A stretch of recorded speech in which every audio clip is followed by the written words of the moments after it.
साथी भनेको बरु एकजना होस् तर आफ्नो हरेक कुरामा चाहिँ स्ट्यान्ड लिने साथी चाहिँ हुनुपर्छ। मेरो दुःख सुख सबै कुरामा स्ट्यान्ड लिन सक्ने साथी हुनुपर्छ। यदि म कुनै ठाउँमा गलत नै भए पनि मेरो साथमा उभिएर यो चाहिँ मेरो साथी हो भनेर साथ दिन सक्ने हुनुपर्छ जस्तो लाग्छ। मलाई चाहिँ यस्तो साथीहरू मनपर्छ। त्यो हजारौँ साथीभाइहरू बनाएर पनि केही पनि काम छैन जबकि तपाईँलाई गाह्रो साह्रो पर्दाखेरि तपाईँको स्ट्यान्डमा कोही पनि उभिँदैन भने त्यत्रो साथीहरू कुनै पनि भ्यालु हुँदैन।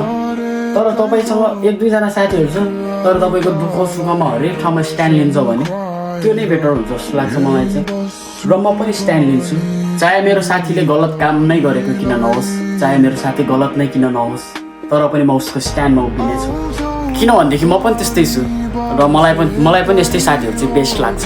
यस्तो साथीहरू चाहिँ जो कोहीको हुँदैन तर जसको पनि छ जोगाएर राख्नु होला। आफ्नो साथीलाई दुःख सुख पर्दाखेरि साथ सहयोग गर्नु होला। आफ्नो साथी गलत नै किन नहोस् सधैँ स्ट्यान्ड लिनु होला। साथीभाइ सम्झेर एक कल गर्नु नै ठुलो कुरा हो जस्तो लाग्छ मलाई चाहिँ। एक कल गरेर साथी मलाई यस्तो भयो भन्दाखेरि त कहाँ छस् म आउँछु भन्ने खालको साथी हुनुपर्छ जस्तो लाग्छ। फाइनेन्सियल्ली नै हेल्प गर्नुपर्छ भन्ने पनि छैन।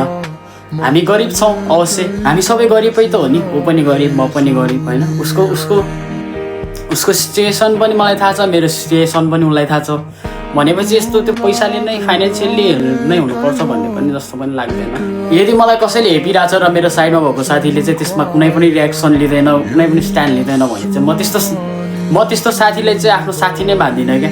यदि उसलाई कसैले हेपिरहेछ र त्यो कुरामा मैले कुनै पनि रियाक्ट गरेन भने, उसको सपोर्टमा केही पनि बोलेन भने उसले मलाई साथी नै नमान्दा पनि हुन्छ क्या। यदि मैले उसलाई साथी मानेको छु भने मेरो कर्तव्य मेरोबाट हुने जति सबै म गर्नेछु क्या। कुनै कुराहरू हामीले आफ्नो फ्यामिलीहरूसँग सेयर गर्न सकिरहेको हुँदैनौँ होइन। आफ्नो अब गर्लफ्रेन्डहरूसँग सेयर गर्न नमिल्ने कुराहरू हुन्छ। त्यस्तो कुराहरू चाहिँ होइन आफ्नो साथीभाइसँग चाहिँ एकदम खुलेर एक्सप्रेस गर्न सकोस्। अब भरोसा फुल्ली ट्रस्टली उसलाई आँखा चिम्लेर होइन सबै कुरा चाहिँ भन्न सकोस्। त्यस्तो साथी चाहिँ हुनुपर्छ जस्तो लाग्छ। यदि तपाईँहरूको यस्तो साथीहरू छ भने चाहिँ एकदम कदर गरेर राख्नु होला। मेरो पनि यस्ता साथी छन् तर अहिले आफ्नो परिस्थितिले गरेर एकदम टाढा छौँ। तर दुःख पर्दा होस् या सुख पर्दा एक कल गरिदिए टक्क के छ कस्तो छ मनै पुरै हलुङ्ग भएर आउँछ।